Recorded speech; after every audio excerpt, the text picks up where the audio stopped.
Cricket ലോകകപ്പ് സെമിയിൽ ഇംഗ്ലണ്ടിനെതിരെ ഇന്ത്യക്ക് 7 റൺസിൻ്റെ ജയം.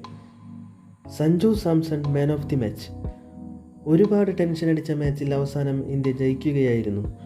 ഒരു നിമിഷം ഇംഗ്ലണ്ട് ജയിക്കുമെന്ന ലെവലിലേക്ക് കാര്യങ്ങൾ പോയിരുന്നെങ്കിലും 7 റൺസ് അകലെ ഇംഗ്ലണ്ടിൻ്റെ ഇന്നിങ്സ് അവസാനിക്കുകയായിരുന്നു. ആദ്യം ബാറ്റ് ചെയ്ത ഇന്ത്യ 20 ഓവറിൽ 253 എന്ന വലിയ സ്കോർ എടുക്കുകയായിരുന്നു. കഴിഞ്ഞ മാച്ച് പോലെ തന്നെ ഇത്തവണയും സഞ്ജു സാംസൺ തകർത്തടിക്കുകയായിരുന്നു. സഞ്ജു 42 ബോളിൽ 89 റൺസ് എടുത്തു.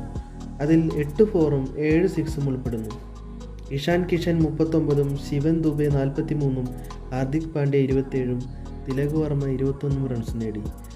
മറുപടി ബാറ്റിങ്ങിനിറങ്ങിയ ഇംഗ്ലണ്ട് തകർത്തടിക്കുകയായിരുന്നു. 95-ന് 4 എന്ന നിലയിൽ നിന്ന് ജേക്കബ് ബേദലിൻ്റെ സെഞ്ചുറിയിലാണ് അവർ 246 എന്ന സ്കോറിലേക്ക് പോയത്. ബേദൽ 48 ബോളിൽ 105 റൺസാണ് എടുത്തത്.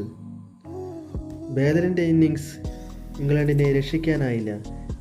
7 റൺസ് അകലെ ഇംഗ്ലണ്ട് തോൽക്കുകയായിരുന്നു. ഇനി ഞായറാഴ്ച ന്യൂസിലൻഡിനെ ഇന്ത്യ നേരിടും.